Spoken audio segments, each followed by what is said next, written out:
नमस्कार बहनों और भाइयों, प्यारे साथियों के बच्चों। इतिहास की ज्ञान सागर में आपका स्वागत है। और सामान्य अध्ययन का जो पाठ है, अध्याय है भारत के राजनीतिक मानचित्र का पुनर्गठन पुनर्निर्माण,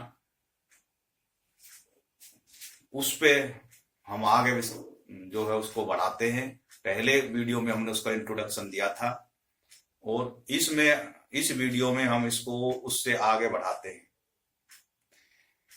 जैसा कि मैंने बताया था, आप वीडियो को ध्यान से देखें, पूरी देखें और इस वीडियो को अच्छी लगे तो लाइक करें, हमारे चैनल को सब्सक्राइब करें और वीडियो को शेयर भी करें, क्योंकि ज्ञान जो है एक जगह पड़ा रहने से सड़ जाता है, फैलता रहना चाहिए। ये हम फ्री ऑफ कॉस्ट आपको ये ज्ञान पहुंचा रहे हैं, हम इससे कोई पैसे नहीं लेते। और हमारी ये कोशिश होती है कि जो निम्न पंक्ति में जो सबसे पीछे बैठा हुआ बच्चा है, जिसके पास इतना कौशल नहीं है, उसके पास पढ़ने के लिए ट्यूशन पढ़ने के लिए पैसे नहीं है, वो हमारे इन वीडियो को देख के, क्योंकि आजकल घर घर में स्मार्टफोन है, उनके माध्यम से इस ज्ञान को वो लें और अपने कौशल को बढ़ाएं। ये हमारा उद्देश्य है। तो इस वीडियो को ध्यान से देखें।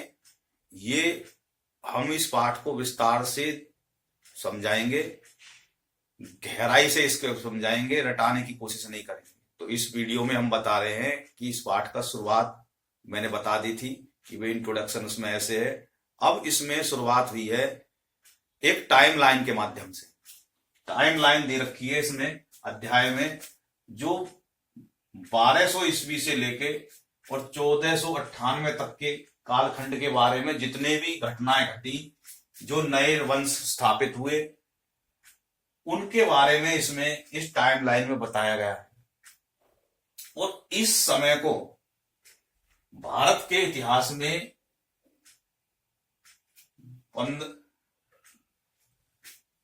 मध्य युग कहा गया है,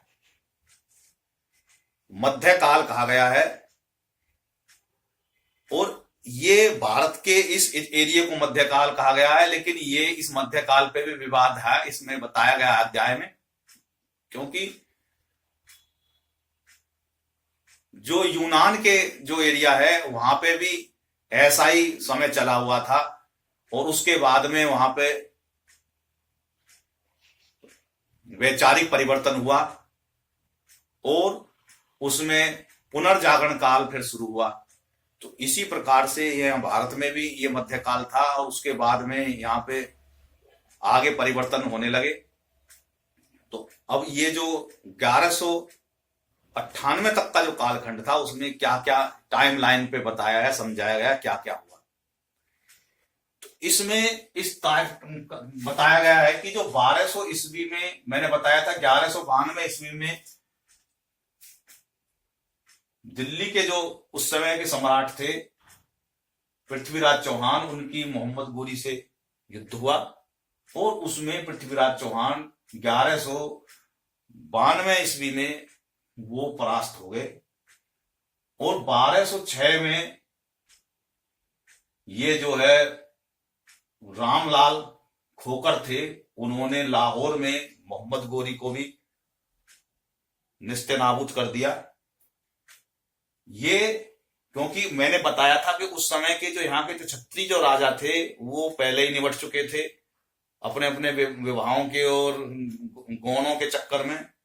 तो ये जो रामलाल जो खोकर था, ये जो बॉर्डर था अफगान का और भारत के, जो जम्मू कश्मीर का जो आज का जो कब्जा कर रखा है पाकिस्तान ने, उस एरिया के जो बॉर्डर था, जो अफगानिस्तान से मिलता हुआ, तो वहां का राजा था, वहां का जो है ये सरदार था जाट।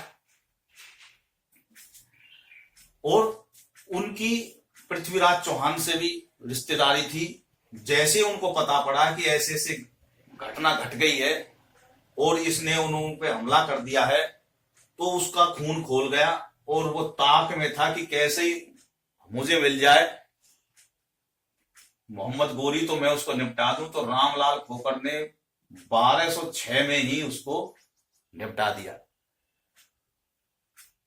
और यहां पे भारत में चूंकि नींव पड़ चुकी थी, अब उसके पास इतना साज बल तो था नहीं कि भाई यहाँ के आके भी हमला कर देता, तो उसने तो वहां के जो उनसे, यहाँ पे तो इनका गुलाम वंश यहाँ पे बन गया, लेकिन जो अफगान का जो एरिया था, अफगानिस्तान का जो गजनी वाला जो एरिया था, वहां पे इन्होंने अपना कब्जा जमा लिया और यहाँ पे गुलाम वंश की स्थापना पड़ गई 1206 ईस्वी। फिर ये,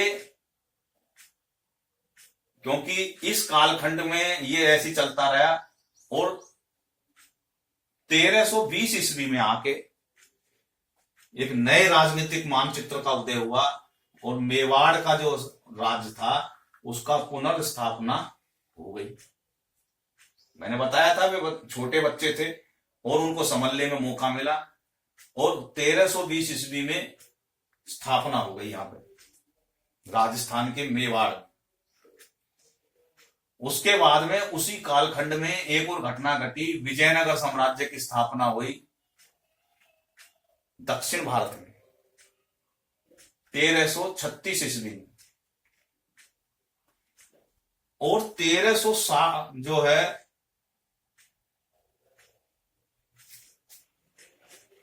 सैतालीस ईस्वी में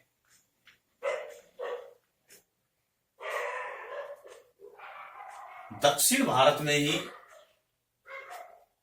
विजयनगर के बगल में ही बहमनी राज्य की स्थापना, सल्तनत की भी स्थापना हो गई, बहमनी की।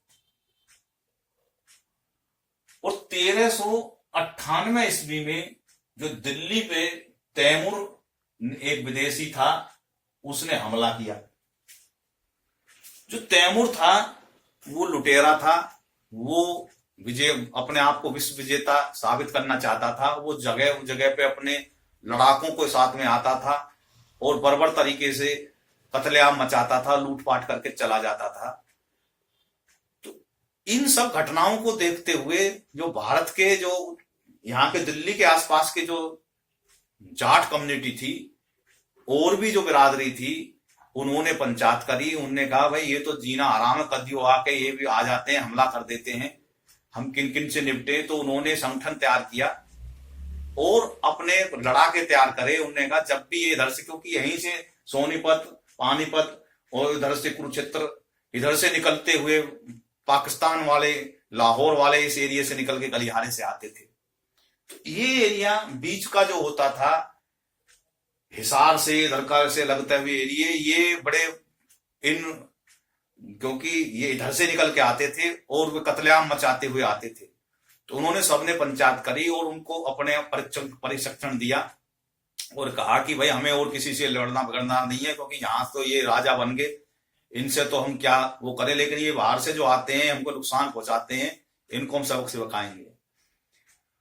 तो ये तैमूर था, ये बड़ा परेशान करता रहता था। यहाँ के जो राजा होते थे दिल्ली के, वे तो गद्दी छोड़ के भाग जाते थे, कोई उसकी प्रतिक्रिया नहीं देता था, डर के दुबक के बैठ जाते थे कभी हमको मार ना जाए, क्योंकि उनकी जो युद्ध नीति अलग प्रकार की थी।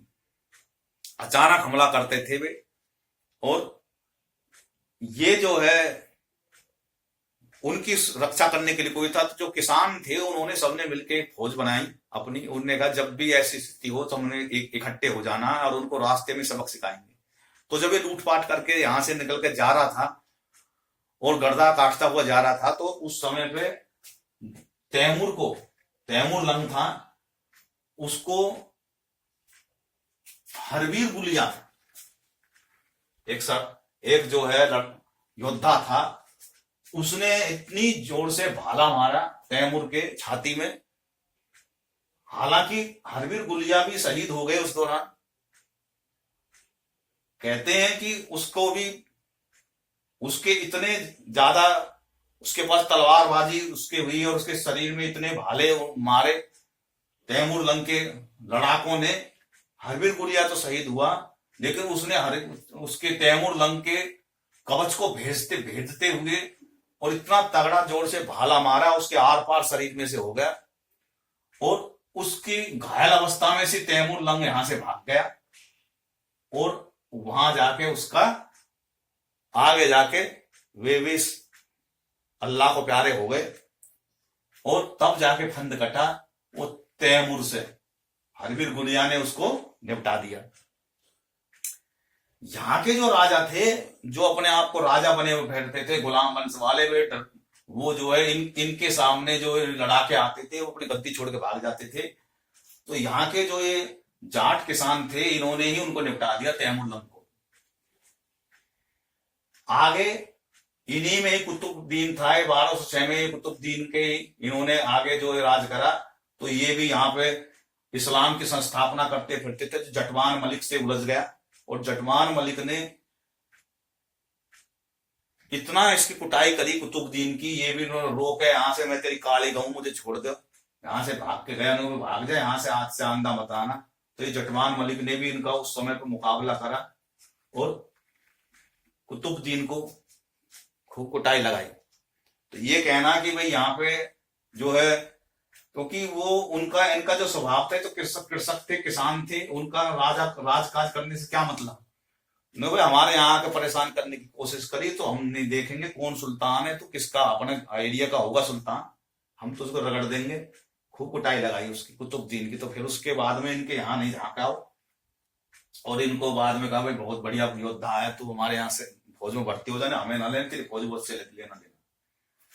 तो उस समय के जो यहाँ के जो लोग थे, उन्होंने इनका विरोध करा, और विरोध में वो शहीद भी हुए, बोले उनको सबक सिखा दिया, फिर ज्यादा इल्झने की कोशिश नहीं करी समाज से। उसके बाद में ऐसे ही चलता रहा, और 1498 में यहां पे वास्को डी गामा आया, पुर्तगाल का था वो, और पुर्तगालियों का भारत में आगमन हो गया। और धीरे धीरे ये पुर्तगाली व्यापार के सिलसिले में इन्होंने भारत का मार्ग देख लिया, और ये भी पुर्तगाली भी यहाँ आने लगे। तो इस काल, ये जो टाइमलाइन इस किताब में बताई गई है, उसमें ये 1206 से लेके और 1498 तक के टाइमलाइन में ये सब बच्चों को समझाने की कोशिश करी गई है कि उस समय के जो राजनीतिक मानचित्र में किन किन नए राज्यों का उदय हुआ, कौन कौन से आक्रमणकारी आए, और यहाँ के जो राजा थे उन्होंने अपना कैसे राज्य का विस्तार किया। तो 1206 में गुलाम वंश की स्थापना हुई, और ये आगे बढ़ती रही। लेकिन उसी दौरान में 1320 ईस्वी में मेवाड़ ने भी अपना साम्राज्य पुनर्गठित कर लिया, और बहमनी के जो सुल्तान थे उसने भी जो है दक्षिण में 1347 ईस्वी में अपना साम्राज्य अलग बना लिया, इनसे अलग हटके गुलाम वंश से।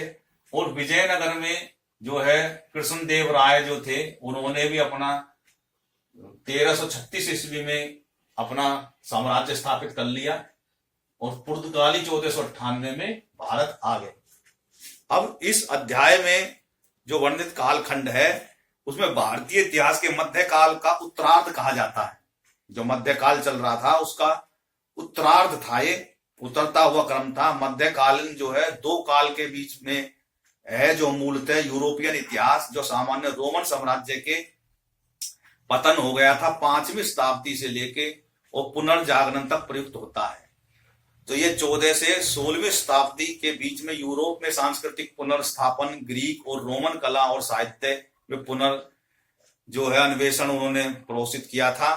और इस समय को आधुनिक विज्ञान के विकास के रूप से अंधकार के युग के रूप में देखा जाता था, क्योंकि उस समय पे आधुनिक विज्ञान का विकास नहीं हुआ था। उससे पूर्व का समय माना जाता था।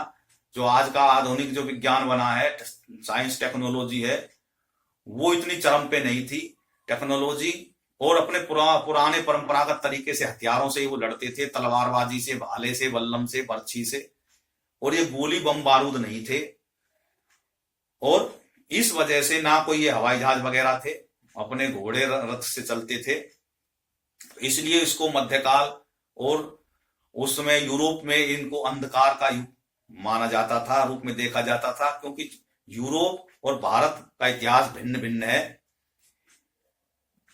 अतः ये मध्यकाल का जो शब्द है, ये दोनों के लिए प्रयुक्त करना उपयुक्त नहीं है। वहां उसे अंधकार का समय कहते थे, और यहाँ इस समय यहाँ पर इसको जो है मध्यकाल कहा गया। इतिहास भी सदैव इस बात पर सहमत नहीं होते कि भारत में किस काल के संदर्भ में इसको उपयोग किया जाए।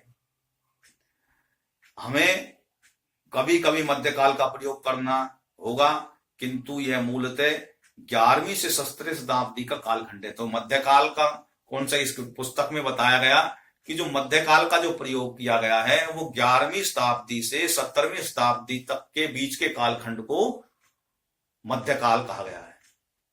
अगर आपसे प्रश्न पूछा जाए कि भारतीय इतिहास में किस कालखंड को मध्यकाल कहा गया है, तो आप उसका उत्तर देंगे 11वीं सदी से लेके और 17वीं सदी तक का जो कालखंड है वो मूलतः मध्यकाल के लिए प्रयोग किया जाएगा। जो अतीत के चित्रपट अध्यायों से हमें यथासंभव कम तिथियां रखने का ही प्रयास जो है किया है, उन्हें केवल उन्हीं को रखा गया है, ये जो उनसे बताए गए हैं जिनके संदर्भ में बिंदुओं में रेखांकित करती हैं। आपको इस अध्याय में समय रेखा का बार बार अवलोकन करना उपयोगी रहेगा। मानचित्रों का अवलोकन करें, क्योंकि मानचित्र आपको उस भूगोल की कल्पना करने के लिए सहायक होंगे जिसे सेना, आम लोगों, व्यापारियों, विद्वानों और आध्यात्मिक व्यक्तियों के संतों द्वारा पार किया था।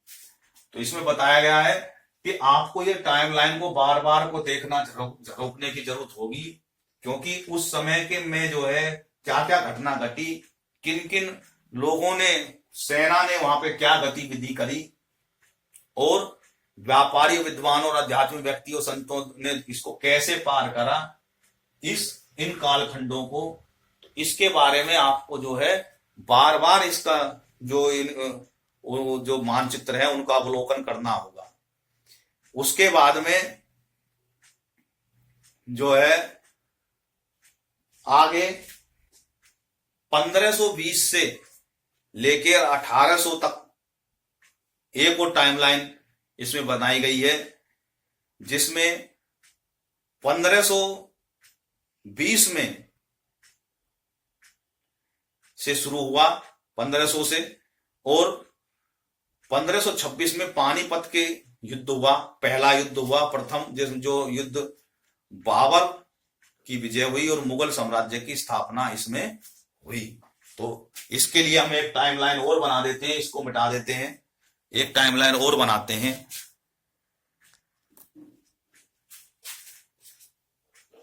तो उसे अगली वीडियो में समझाएंगे। इस वीडियो में इतना ही कि जो